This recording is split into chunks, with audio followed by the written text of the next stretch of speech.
Gram panchayat राज सरौधा के निकरमठ निझारू संतली एवं महिला प्रत्याशी श्रीमती अनीशा कुमारी, जिनकर पति बानी राजेश कुमार गुप्ता, तो अब की बार मुखिया इन्हीं के बनावे के बाद आय अपना पंचायत के काम इन्हीं से करावे के बाद प्यारिया दुलार दीजी, वोट झार झार दीजी, इज्जत संभार दीजी, आपन आशीर्वाद दीजी, बात जन भूलई हो चाचा हो।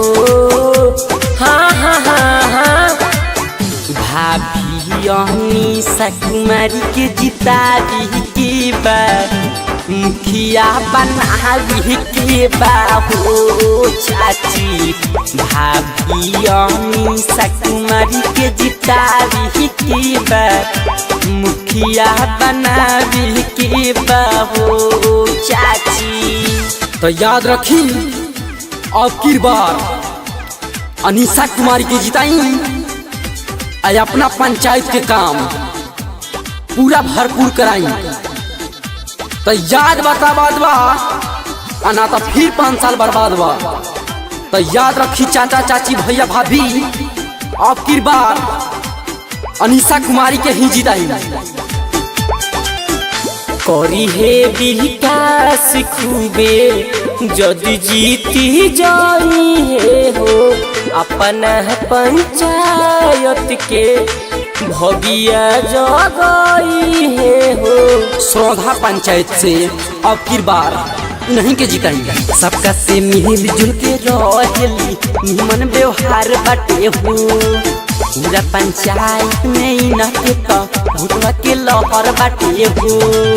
झांसा में नया भी के बाबू के हो के भाभी अनीशा कुमारी के जितावी के बाद मुखिया बनावी के बाबू चाची, भाभी अनीशा कुमारी के जितावी के बाद मुखिया बनावी के बाबू चाची।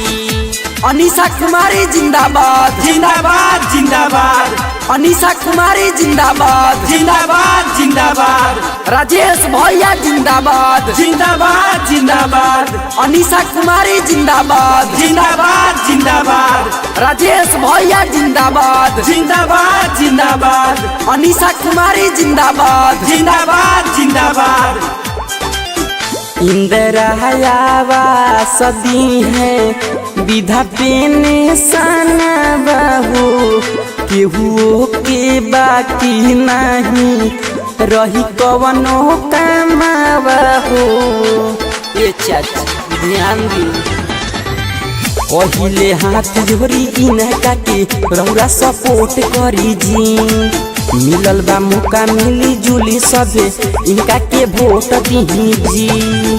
जोर तोर लगावी के बाजी ये चाची ध्यान दी भाभी अनीशा कुमारी के जितावी के बाद मुखिया बनावे के बाहो चाची, भाभी अनीशा कुमारी के जितावे के बाद मुखिया बनावे के बाहो चाची।